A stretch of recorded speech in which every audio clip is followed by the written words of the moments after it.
Bismillahirrahmanirrahim. Oke, kita sekarang masuk di bab kedua semester 2 ya, mengenai reaksi reduksi dan oksidasi atau disingkat redoks. Nah, kita akan pelajari konsepnya terlebih dahulu. Nah, di sini ada 3 konsep. Yang pertama berdasarkan pengikatan dan pelepasan oksigen. Jadi, reaksi redoks itu memang awalnya ditinjau dari pengikatan dan pelepasan oksigen. Nah, kata oksidasi itu artinya mengikat oksigen. Jadi reaksi oksidasi itu mengikat oksigen.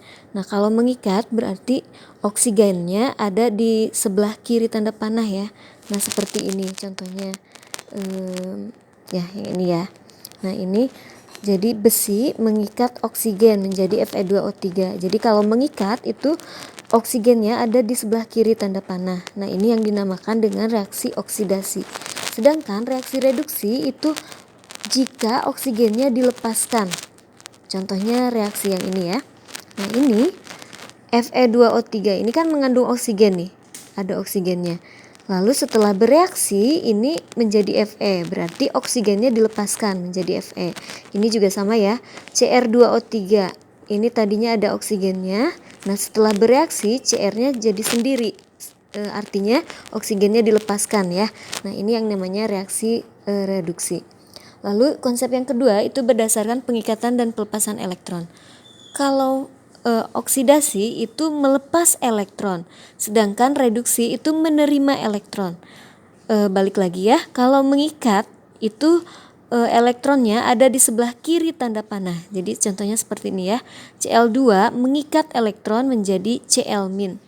Lalu oksidasi itu melepas elektron, jadi elektronnya ada di sebelah kanan tanda panah.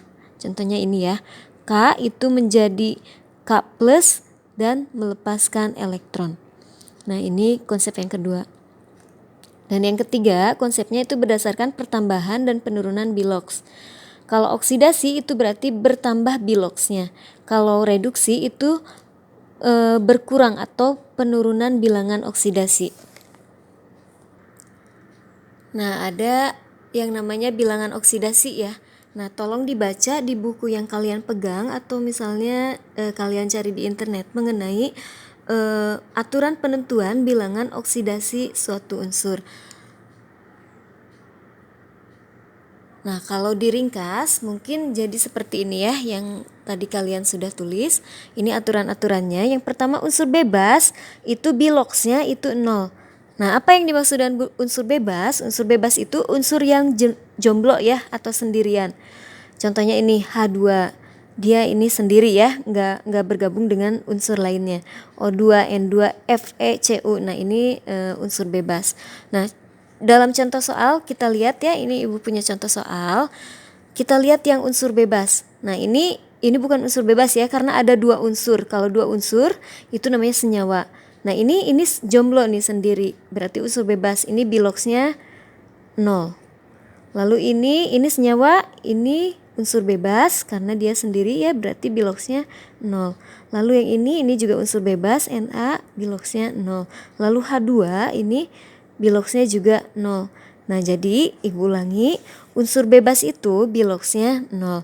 Lalu yang kedua, biloks H dalam senyawa itu plus 1, biloks O dalam senyawa min 2, biloks golongan 1A itu LiNaKRBCS itu plus 1, biloks golongan 2A itu plus 2, biloks golongan 7A itu FClBrI itu min 1, lalu biloks ion sama dengan muatannya, jumlah biloks dalam senyawa itu 0 dan jumlah biloks dalam ion poliatom itu sama dengan muatannya. Nah, jadi kita harus berpatokan ke aturan ini ya dalam menentukan biloksnya. Nah, kita balik ke contoh soal yang tadi, kita tentukan biloks unsur-unsur yang digaris bawahi. Nah, perhatikan caranya ya. Yang pertama kita akan menentukan biloks S dalam senyawa H2S. Jadi ini H2S yang ada aturannya itu kan H ya. H itu dalam senyawa biloksnya plus 1. Jadi di sini kita tulis plus 1. Jangan 0 ya. Jangan 0. Karena ini kan senyawa, bukan unsur bebas. Senyawa itu dibentuk oleh 2 unsur atau lebih. Ini kan ada 2 unsur ya, ada H, ada S. Jadi ini senyawa ya, bukan unsur bebas. Jadi H-nya itu nilai biloxnya plus 1 sesuai aturan yang tadi. Lalu kita kalikan ya, plus 1 kali 2 berarti plus 2. Kita tulis plus 2-nya di atas. Nah, lalu ada aturan jumlah bilox dalam senyawa itu 0 ya, jumlah totalnya 0. Jadi ini kan tadi plus 2 ya. Karena jumlah total itu harus 0, maka S itu min 2. Jadi bilox S itu min 2. Ya, kita tulis bilox S min 2 karena totalnya harus 0. Ibu ulang ya. Kita contoh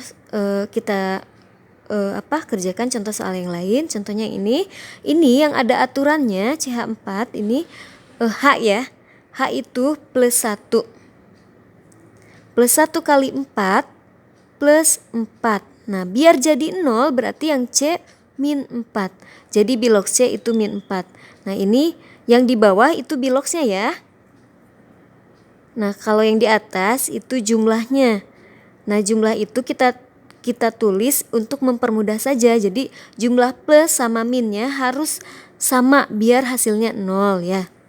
Gitu. Nah, lanjut lagi ya yang ini, yang CO2. Ini yang ada aturannya oksigen ya. Tadi oksigen itu dalam senyawa biloxnya min 2 ya. Nah, jadi ini kita tulis biloxnya min 2.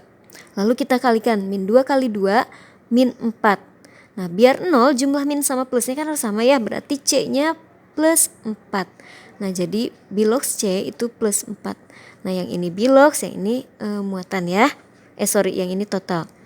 Lalu kita lanjut lagi ke yang ini ya, KMNO4. Ini yang ada aturannya oksigen itu min 2 ya. Min 2 kali 4 min 8. Lalu yang K juga ada aturannya. Ini bilox golongan 1A LINAK. Nah, ini ada ya K, itu plus 1 biloxnya. Jadi kita tulis di sini plus 1. Jumlahnya juga plus 1 ya karena K-nya 1 kan.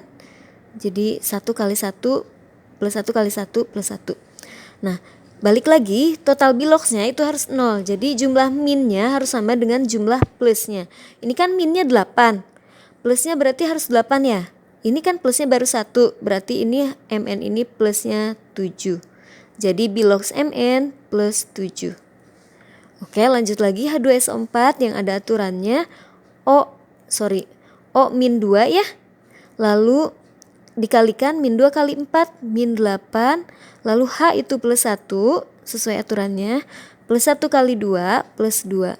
Nah, jumlah min harus sama dengan jumlah plus ya. Ini minnya 8, plusnya baru 2. Berarti yang S ini plus 6. Jadi bilox S itu plus 6.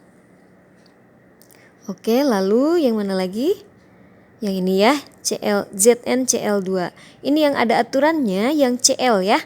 Cl itu golongan 7A. 7A itu biloxnya min 1. Berarti ini min 1 kali 2 min 2. Berarti yang Zn plus 2. Karena harus 0 ya. Lanjut lagi. Yang ini yang oksigen. Nah, ini Fe2O3 ini oksigennya min 2. Min 2 kali 3 min 6. Berarti yang ini yang Fe plus 6 ya.